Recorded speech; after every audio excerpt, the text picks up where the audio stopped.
And for more, we are joined now by Professor Thitinan Pongsudhirak. He is the director of the Institute of Security and International Studies at Chulalongkorn University. Professor, welcome to the program. Now, tell us more about the significance of the House Speaker position and your thoughts on Wan Muhammad Noor being chosen to helm this role. The Speaker of the House and also the Parliament, has the job of setting the agenda and running the parliamentary processes and procedures in the lower house. Normally, in the past, it's never been controversial. The largest winning party would be the Speaker typically, but there have been a few exceptions. But this time, we've had the most contested House speakership in political history of Thailand.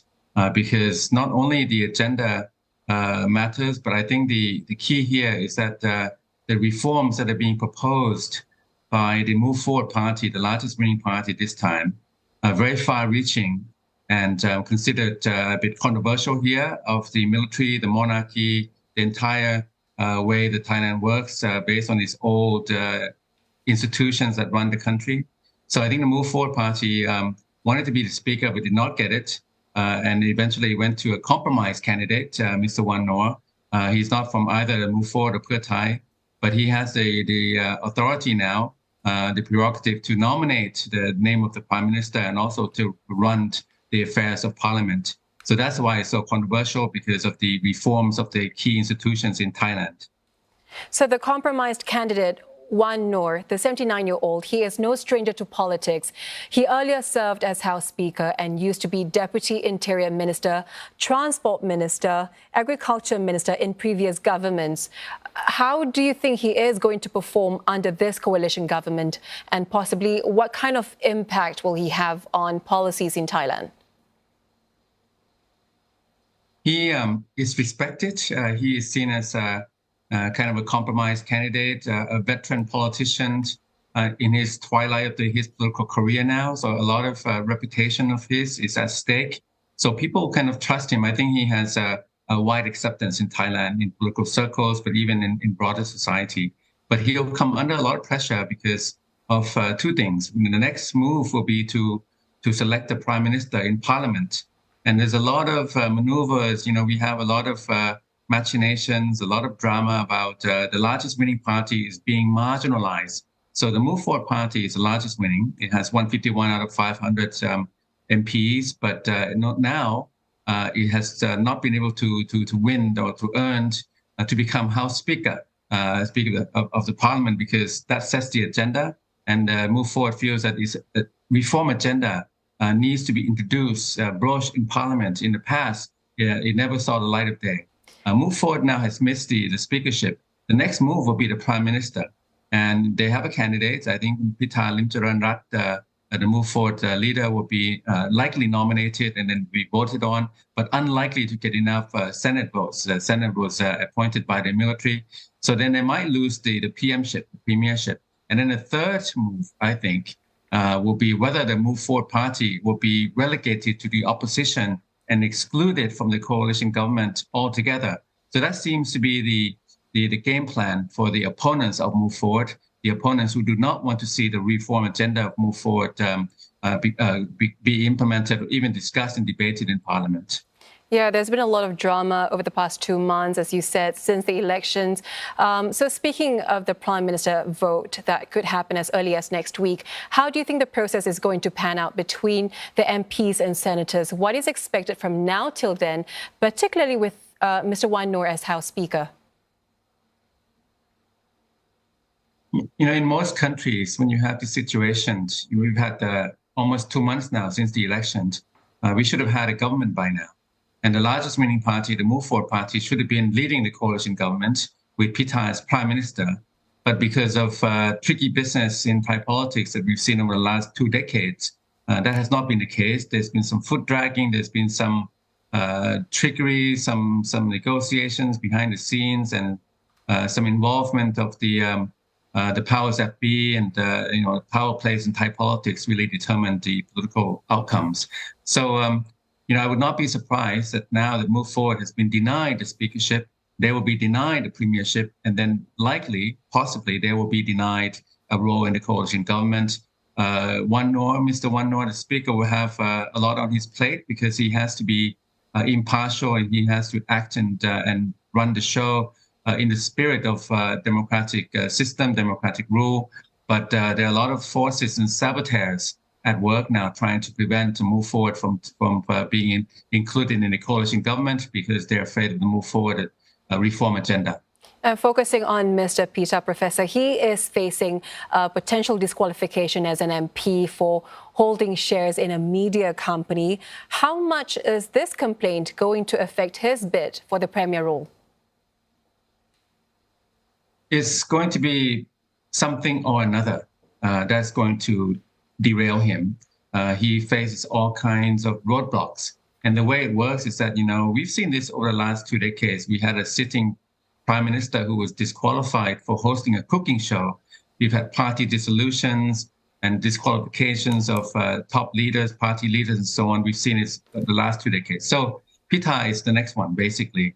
And the reason he's being persecuted like this is because of the reform agenda of the Move Forward party, his party. They want to really tackle a lot of the corruption, ineptitude, inefficiencies of the bureaucracy of the military, but they also want to introduce reform of the lèse majesté law. This is the royal insult law.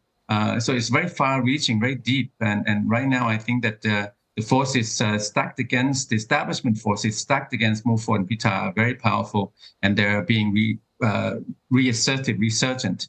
So Pita, faces long odds here. I mean, he's got all kinds of charges, but these charges, if they apply to other political leaders, they can also be in a similar boat. So it basically depends on who they want to go after.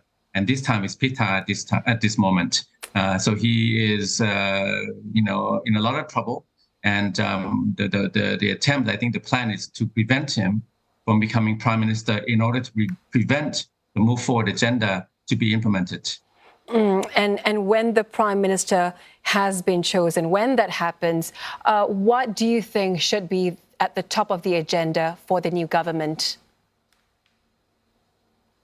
When the PM vote takes place in Parliament, it will be bicameral. So the Senate, which was appointed by the military after the coup in 2014, will also have a role in this. So we have, we basically have a numbers game here. The Pita-led Move Forward-led coalition has 312, but they need 376, including the senators. They're not going to get enough Senate votes because Senate is going to be loyal and answerable to the military, the regime.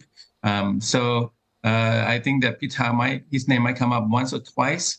And then after that, there will be an alternative, probably if he doesn't get the vote, an alternative candidate could come from the Pheu Thai party, in which case maybe Move Forward will still stay in government. But it could be also the Pheu Thai will shift to the other side and form a coalition with, pro-military parties and run-of-the-mill kind of old-style parties, and then thereby excluding Move Forward from the coalition government. So we could see that as well. So it depends now. The senators are the kingmaker in a way, not the right way, but the way it was set up. And then the Pheu Thai also is pivotal here. Move Forward, we know what they're about. They're about reform of Thailand. They're about winning, the largest winning party. It's very clear. But the other players, I think they are very fluid, and it depends on the maneuvers ahead. I would be very surprised if Move Forward gets Pita to be PM. And I would not be surprised if Move Forward is excluded from the coalition government. Professor, we are, amid all of this drama, we are already hearing reports of security forces in Thailand on alert and readying for mass protests in the event that Mr. Pita is denied the Prime Minister's post. Now, if he fails to win enough support in the Senate, what are some of the likely scenarios that we can expect? Yes, I think the likelihood of some kind of social unrest has increased. There will be some kind of public display of frustration, dissatisfaction, certainly more or less. So if Pita somehow doesn't make it to the premiership, which I think is going to be the case, then it depends on whether Move Forward gets to stay in the coalition government. If there is a systematic attempt to really move forward from government, and then Thai forming a coalition with the other pro-military, pro-establishment parties, old style, then the move forward support base will be very unhappy. You can imagine, 14.4 million voted for them on the proportional representation system. They were the largest winning party. How can the largest winning party be systematically excluded from government? In that case, I think that we'll see some demonstrations, and unsurprisingly, almost on cue, the authorities, security officers, they are, getting ready for containing protests and handling protests, even preparing facilities to detain people and so on.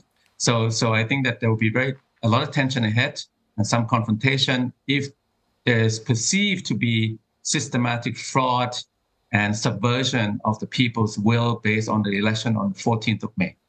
Professor, always a pleasure to get your perspectives. Thank you so much for speaking with us. That was Professor Thitinan Pongsudhirak, Director of the Institute of Security and International Studies at Chulalongkorn University.